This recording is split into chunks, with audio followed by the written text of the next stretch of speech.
Investigation into the attack on the U.S. consulate in Libya that killed 4 Americans, including Ambassador Chris Stevens. NBC's Ann Curry sat down with Libya's new president last night for an exclusive interview.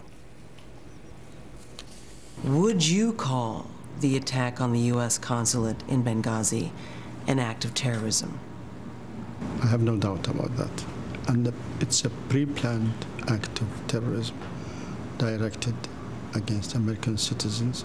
What is your evidence that it was a pre-planned act of terrorism? Number one is choosing the date, 11th of September. It has all the significance.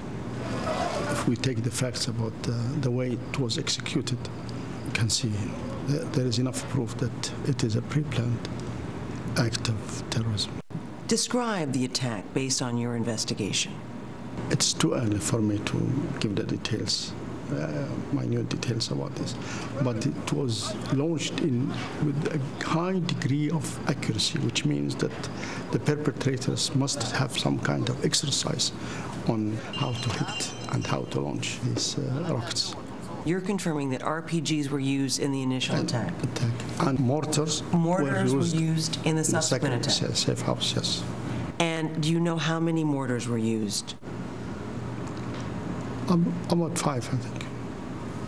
And you're saying that these were fired with such accuracy? Yes. That this could not have been done by someone who did not have experience? Experience and knew what he was doing. And this is what is helping convince you that this was a pre-planned attack, not in reaction to a controversial movie? Yes. I have no doubt about this. Do you think the movie had anything to do with this attack on the consulate? Not on this attack. Not on this attack. It has nothing to do with this attack. So do you know then who is behind this attack and what the motive was? I think it's Al-Qaeda elements who are hiding in Libya. Is there any direct evidence that it is Al-Qaeda behind this attack on the U.S. consulate in Benghazi? So far not. So far not. As the investigation progresses, there is the likelihood that we'll reach that.